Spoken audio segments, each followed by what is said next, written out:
Assalamualaikum warahmatullahi wabarakatuh.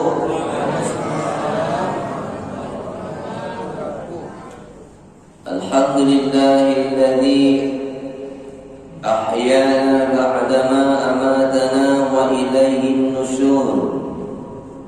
Asyhadu an la ilaha illallah wahdahu la syarika lah wa asyhadu anna Muhammadan 'abduhu wa rasuluh sallallahu alaihi wasallam la nabiyya ba'da. Subhanaka la ilma lana illa ma 'allamtana innaka antal alimul hakim. Rabbi shrah li sadri wa yassir li amri wahlul 'uqdatam min lisani yafqahu qawli. Bapak-bapak dan juga ibu-ibu, para orang tua kami, jamaah Masjid Al-Marzuqin, jamaah subuh yang dimuliakan Allah. Mari kita bersyukur kehadirat Allah Subhanahu wa ta'ala. Bersyukur dengan Alhamdulillahi Rabbil Alamin. Dengan izinnya pada subuh Ramadan yang ke-13 kita masih diberikan oleh Allah kesehatan. Kita masih diberikan oleh Allah kesempatan untuk meningkatkan ibadah kita di bulan Ramadan. Mudah-mudahan Allah Subhanahu wa ta'ala mengampuni segala dosa-dosa kita. Bersalawat buat Nabi Allah Muhammad sallallahu alaihi wasallam. Allahumma salli ala sayyidina Muhammad wa ala ali sayyidina Muhammad. Assalamu alayka ya Rasulullah. Bapak Ibu orang tua kami yang dimuliakan Allah Subhanahu wa ta'ala, di dalam diri kita terdapat dua unsur. Pertama, unsur jasad atau disebut dengan jasmani. Yang kedua adalah unsur ruh atau rohani. Kalau kebutuhan jasmani, contohnya makan, minum, pakaian, tempat tinggal, istirahat, ya kan? Tapi kebutuhan rohani seperti apa? Wah, ibadah, zikir, nuntut ilmu, kesungguhan, keikhlasan, pengorbanan, keyakinan, kesabaran, itu adalah unsur rohani. Di antara dua unsur jasmani dan rohani, mana yang lebih utama? Mana? Jasmani atau rohani? Mana? Ini macam-macam jawabnya. Dua-dua Ustaz, saya tanya satu aja. Kita bisa, memang kalau disebut kita ini hadir di sini, itu kan karena unsur jasmani dan rohani kan gitu. Tapi Bapak Ibu, yang paling pokok itu adalah unsur rohani. Kenapa demikian? Kita masih memakai pakaian yang bagus, masih bisa makan, masih bisa minum, masih bisa berhubungan, itu dikarenakan ada ruh. Tapi kalau sudah ruh berpisah dari jasad, masih ada keinginan? Adakah orang yang sudah dicabut nyawanya, dia punya lagi keinginan? Saya tidak mau dikuburkan di sini, saya mau di kampung saja. Ada seperti itu? Tidak ada. Berarti yang paling pokok itu adalah unsur rohani. Bapak Ibu orang tua kami yang dimuliakan Allah Subhanahu wa berpisah ruh dari jasad. Berpisah. Itu kemana perginya? Kalau sudah dicabut nyawa, kemana ruh itu perginya? Kemana? Halo? Ini sudah dicabut ruh belum? Ada istilah, kalau ruh sudah dicabut dari jasad disebut wafat, ya kan? Dia telah wafat. Wafat itu ada dua. Ada wafatul kubra, ada wafat sughra. Wafat kubra itu tercabut ruh dari jasad dengan sempurna, artinya meninggal dunia. Ada dicabut juga ruh dari jasad tetapi tidak sempurna, masih ada sisa. Itu namanya tidur. Surat Az-Zumar, surah yang ke-39 ayat ke-42. A'udzu billahi minasy syaithanir rajim. Bismillahirrahmanirrahim. Allahu yatawaffal anfusa hina mautiha wallati lam tamut fi manamiha.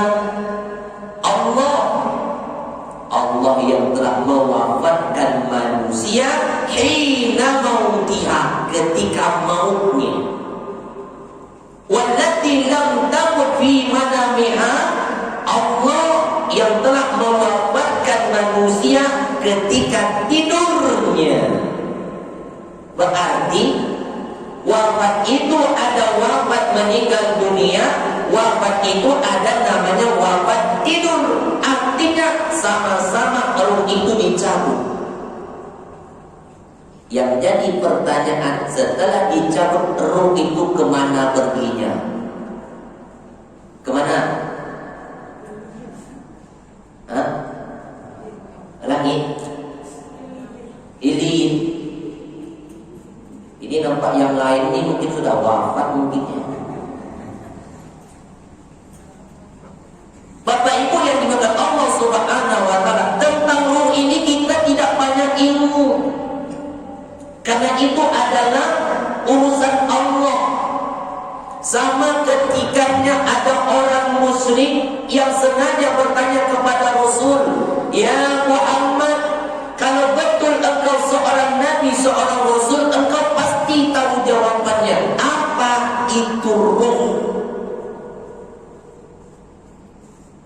Dijelaskan di dalam Al-Quran, surat Bani Israil, surat Al-Isra, ayat ke-85. Wa yas'alunaka 'anir ruh, dan mereka bertanya kepada Muhammad tentang ruh. Qulir ruh min amri rabbi, ruh itu urusan Rabbku. Wa ma utitum minal ilmi illa qalila, tidaklah kamu diberikan ilmu melainkan sedikit. Jadi kalau ditanya setelah dicabut nyawa, berpisah ruh dari jasad, kemana pergi ruh itu? Urusan Allah. Kita gak ada yang tahu pasti. Itu dia. Jadi pertama, itu ruh itu adalah urusan Allah, serahkan kepada Allah. Yang kedua, Bapak Ibu, orang tua kami yang dimuliakan Allah Subhanahu wa taala, ketika ruh sudah berpisah dari jasad, artinya meninggal dunia, mengapa kita disunnahkan ketika melewati suatu kuburan kita kita disunahkan untuk mengucapkan salam. Apa bunyi salamnya?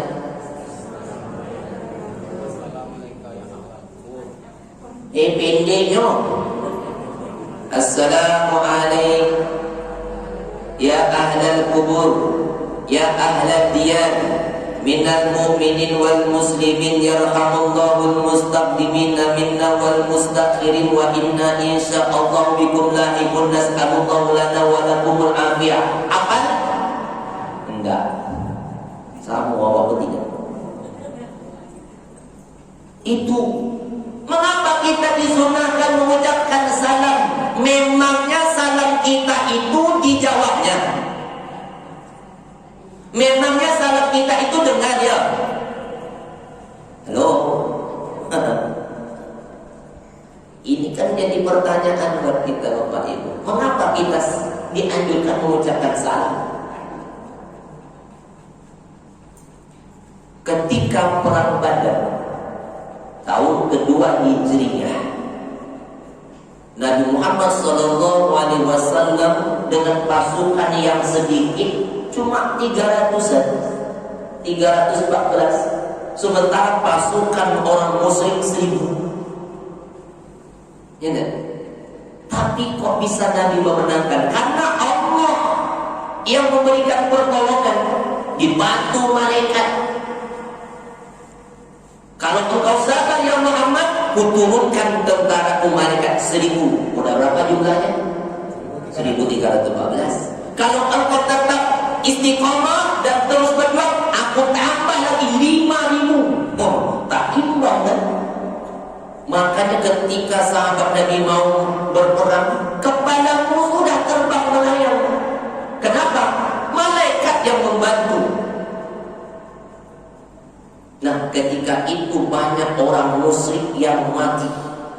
Selesai peperangan, sahabat memerintahkan kawan-kawannya, Rasulullah perintahkan sahabatnya untuk mengumpulkan mayat-mayat orang-orang musyrik ini untuk dimasukkan ke dalam sebuah sumur tua. Ketika dimasukkan, itu sahabat ramai memasukkan, Nabi mengatakan sesuatu. Apa kata Nabi? Wahai fulan bin fulan, apakah kalian telah mendapatkan janji-janji dari Tuhan kalian adalah benar? Sesungguhnya aku telah mendapatkan janji dari Tuhanku, Rabbku adalah benar. Di sampingnya ada Umar. Ya Rasulullah, bagaimana mungkin engkau bisa berbicara dengan orang yang sudah menjadi bangkai ini? Apa kata Nabi? Demi zat yang telah menciptakan aku, mereka itu mendengar apa yang aku katakan, tetapi mereka tidak sanggup untuk menjawabnya. Jadi kalau kita mengucapkan salam, mereka dengar? Apakah dijawabnya? Wahyu. Maka Bapak Ibu orang tua kami yang dimuliakan Allah Subhanahu wa taala, mengapa kita juga melewati makam Rasul ketika berziarah di Madinah, melewati Raudhah, kita selalu mengangkat tangan ucapan salam. Assalamualaikum ya Rasulullah, Assalamualaikum ya Habiballah, Assalamualaikum ya Safwatullah. Sebelahnya ada sahabat Abu Bakar, Assalamualaikum ya Abu Bakar Siddiq. Sebelahnya ada Umar, Assalamualaikum ya Umar ibn Khattab. Mengapa kita juga mengucapkan salam? Nabi yang mengatakan, barang siapa yang mengucapkan salam kepadaku, maka aku akan jawab salamnya itu. Jawaban salam Nabi doa buat kita. Makanya dulu kalau sahabat-sahabat Nabi itu Bapak Ibu pergi haji atau umroh, ketika tahu kawan-kawannya berangkat, mereka datang. Maka besok jadi berangkat Pak, Bu, insya Allah kami berangkat. kami boleh nitip nggak? Mau nitip apa? Titip salam kami kepada Rasulullah. Pertama untuk diri sendiri, Assalamualaikum ya Rasulullah. Yang kedua untuk orang yang berpesan, Assalamualaikum ya Rasulullah, dari si Fulan bin Fulan. Kok bisa? Nabi jawab. Jawaban salam Nabi doa buat kita. Tapi orang zaman sekarang kalau tahu kawan-kawannya pergi haji, pergi umroh, datang juga, menitip juga, tapi bukan salam yang dititip. Cerek kuning, kurma muda, air zam-zam, batu aki. Maka kata Nabi, ada 3 salam. Yang pertama wajib dijawab. Yang kedua tidak boleh dijawab. Yang ketiga tidak berharap untuk dijawab. Yang pertama tadi kita saling berjumpa. Orang yang mengucapkan salam duluan hukumnya sunnah, tapi orang yang mendengar wajib. Yang kedua tidak boleh dijawab ketika sholat berjamaah. Pak Imam ucap salam, Assalamualaikum warahmatullahi. Waalaikumsalam Pak Imam. Batal. Dan yang ketiga tidak berharap untuk dijawab ketika ziarah kubur, melewati kuburan. Assalamualaikum ya alal kubur. Waalaikumsalam. Kalau dijawabnya, itu pingsan. Jadi poin yang kedua, ketika kita mengucapkan salam, mereka mendengar tapi tidak sanggup untuk jawab. Yang ketiga, kalau kita pergi ziarah ke kuburan, apakah orang yang kita kunjungi itu, baik keluarga kita, saudara kita, orang tua kita, apakah mereka tahu atau tidak kita datang berziarah ke kuburannya? Tahu dari mana? Pernah dapat WA, terima kasih yo telah mengunjungi kami. Ada? Bapak Ibu, ada sahabat saling berteman semasa hidup. Yang satu meninggal dunia, yang satu hidup. Yang meninggal ini namanya Hasim Al-Jahdari meninggal. 6 hari setelah meninggalnya Hasim, sahabatnya ini bermimpi bertemu dengan Hasim. Bisa tak kita ini berjumpa dalam mimpi orang yang sudah meninggal dunia? Mungkin itu keluarga kita, mungkin itu orang tua kita, teman kita. Bisa? Bisakah kita berjumpa dengan Rasulullah dalam mimpi? Bisa. Man arani fil manami faqad arani. Barang siapa yang melihatku ketika tidur, maka sungguh dia telah melihat aku. Fa inna syaitana la yatamassalu. Sesungguhnya setan tak bisa menyerupai. Beruntung kalau kita bisa jumpa dengan Nabi kan. Tapi itulah amalannya banyak. Nabi itu banyak ibadahnya, sedikit tidurnya. Kalau awak sikit-sikit itu dekat rumah, sikit-sikit di dalam masjid, sikit-sikit. Yang tak jawab tu tidur lah. Nah, wah, apalagi AC-nya luar biasa kan. Nah, sahabat ini tadi bermimpi bertemu dengan Hasim. Apa kata sahabatnya? Wahai Hasim, betulkah engkau sudah meninggal dunia? Iya. Lalu di mana engkau sekarang? Itu pertanyaannya, kenapa ditanya? Karena keadaan orang yang sudah meninggal dunia itu cuma 2 saja.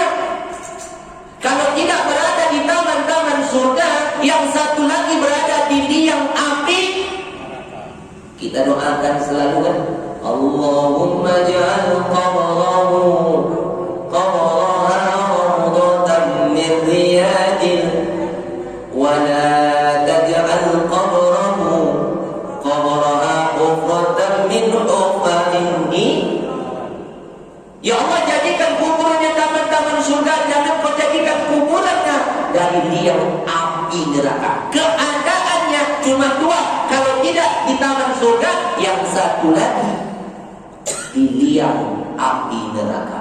Jadi sahabat ini penasaran, di mana kau sekarang Hasim? Alhamdulillah, aku sekarang berada di taman-taman surga. Masya Allah. Yang berada di taman surga itu ruh atau jasad? Ruh. Karena jasad ini telah usang. Minha khalaqnakum wa fiha nu'idukum wa minha nukhrijukum taratan ukhra. Dari tanah engkau diciptakan, kepada tanah engkau dikembalikan, dan dari tanah itu juga engkau dibangkitkan. Surat Toha ayat 55. Jadi Bapak Ibu, ketika kita masukkan mayat ke dalam liang lahat, itu kan ada tanah yang kita gumpal-gumpalkan itu. Kita letakkan di tiga sisinya, letakkan di kepalanya, letakkan di pinggangnya, letakkan di kakinya. Baca doa. Apa doanya? Minha khalaqnakum, dari tanah ini engkau diciptakan, letak di kepalanya. Wa fiha wa minha wa fiha nu'idukum, pada tanah ini engkau dikembalikan, letak di pinggang. Wa minha nukhrijukum taratan ukhra, kepada tanah ini engkau akan dibangkitkan, letakkan di kakinya. Itu doanya, jangan asal bulan tak. Ini asal-asal ikut aja doa. Tak tahu Pak Ustaz, ini dikasih tahu. Jadi ruh itu telah usang, jasad itu telah usang. Nah, dia tanya lagi, apakah kalian mengetahui orang-orang yang datang berziarah ke kuburan kalian? Ya, kami mengetahuinya. Setiap hari Jumat petang sampai Sabtu pagi sebelum matahari terbit. Kok begitu? Kenapa tidak berlaku setiap hari? Kenapa khusus pula hari Jumat petang sampai Sabtu pagi sebelum matahari terbit? Karena keistimewaan hari Jumat. Jadi kalau kita Bapak Ibu ingin berziarah ke kuburan orang tua kita, datanglah hari Jumat atau Sabtu pagi sebelum matahari terbit. Kalau perlu nginap di situ. Buat ya? Mau? Sama saya pun tidak. Nah, jadi mereka tahu, Ustaz, iya, apakah hari Jumat saja? Oh, tidak. Ada sahabat Nabi, keponakan anak dari paman Sufyan bin Uyainah. Anak paman Sufyan ini, bukan Ustaz Sufyan ya, sangat terpukul atas kematian ayahnya. Siapapun kita, apabila orang tua kita meninggal dunia, baik itu ayah, baik itu ibu, pasti akan merasa terpukul, ya enggak? Saya pun sudah mengalaminya Bapak Ibu. Ayah meninggal dunia ketika saya sedang ceramah begini. Sedang ceramah dapat telepon, bang pulang, ayah sudah meninggal dunia. Siapa yang tak terpukul? Tapi saya tetap kuat aja. Selesai ceramah saya langsung pulang. Nah, Bapak Ibu, setiap hari anak paman Sufyan ini pergi ziarah ke kuburan ayahnya setiap hari. Tapi lama kelamaan ziarah kuburnya semakin jarang. Kita gitu juga kan? Awalnya meninggal rajin. Berapa hari biasanya Bapak Ibu? Seminggu. Habis Bu? Sebulan. Habis Bu? Setahun. Tidak. Nah, Bapak Ibu orang tua kami yang dimuliakan Allah Subhanahu wa taala. Saya ada cerita yang menarik.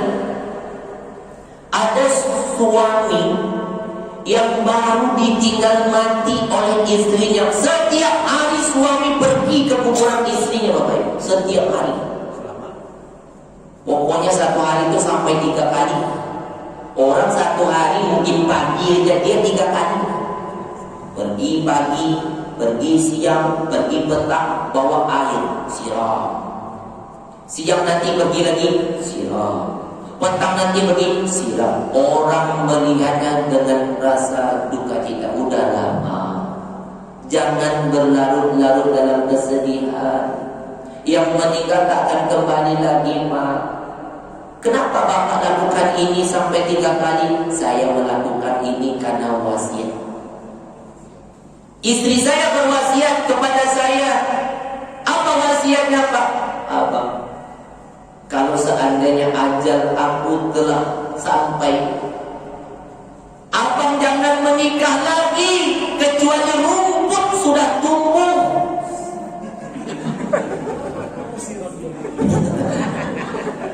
Makanya cepat-cepat Pak, supaya rumputnya cepat tumbuh.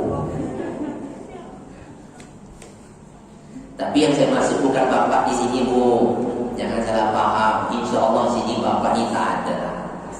Tak ada mengaku yang mengaku. Istri mati.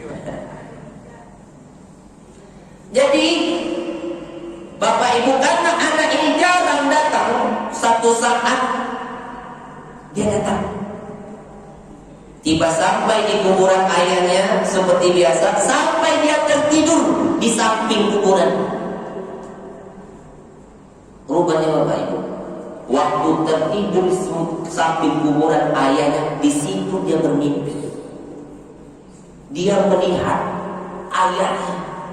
Dalam mimpi itu, ayahnya masih memakai pakaian kain kafan. Sedih dia melihat wajah ayahnya sedih. Akhirnya ayahnya berkata, "Wahai anakku, udah lama engkau tidak datang kemari. Apakah ayah mengetahuinya?" "Iya, aku mengetahuinya. Setiap kali engkau datang kemari, aku mengetahui. Aku sangat senang atas kedatanganmu. Yang aku senangi adalah doamu. Dan orang-orang yang ada di sekitarku juga merasa senang atas doamu juga." Maka Bapak Ibu, kalau kita ziarah kuburan orang tua kita, jangan lupakan doakan juga orang yang ada di sekitar kita. Nah, jadi Bapak Ibu orang tua kami yang Allah Subhanahu wa taala, dengan demikian walaupun kita berbeda dengan Allah, orang tua kita itu butuh juga diziarahi. Bukan hanya setiap saat kita doakan saja, tapi sesekali kunjungi, bersihkan kuburannya, doakan dia, dan juga doakan orang-orang yang ada di sekitarnya. Bapak Ibu orang tua kami yang dimuliakan Allah Subhanahu wa taala, jangan nunggu setahun sekali pas mau Ramadan aja kita datang. Bapak Ibu, saya pernah ketika setelah meninggal orang tua saya, 40 hari itu saya bermimpi saya berada di samping kuburannya. Saya melihat kuburannya tanah masih kuning. Apa isyaratnya? Ketika itu saya telepon mama, "Ma, ini mendekati 40 hari ini, kira-kira kita beracara syukuran doa untuk ayah." Rencananya ada, tapi mungkin buat sedikit aja kan. Saya katakan jangan buat sedikit, Ma. Undang juga masyarakat sahabat-sahabat untuk mendoakan aja. Apa jawaban mama? "Kamu pulang nggak?" Karena orang tua saya di Mekaris, Pak. Belum tahu, karena masih banyak acara manasik waktu itu. Ya udahlah, nanti kalau sempat saya pulang, kalau tidak saya tak pulang. Pas hari hanya saya katakan, "Mak, saya tak bisa pulang." Kenapa? Masih banyak jadwal, gak apa-apa lah. Tapi saya pulang. Kenapa saya pulang? Karena isyarat tadi berarti orang tua itu ingin diziarahi. Tapi saya pulang. Iya Bapak Ibu. Maka setiap sekali saya pulang kampung, setiap hari Jumat pasti orang-orang kampung itu minta saya jadi khotib Jumat. Selesai sholat Jumat saya pergi langsung ke kuburan ayah karena tak jauh. Saya bersihkan kuburannya, saya duduk bacakan doa. Tidak ada lagi Bapak Ibu yang bisa kita ingat kecuali kenangan. Kita lihat hanya batu nisan yang tertulis nama orang tua kita. Semuanya ingat, semuanya jadi kenangan.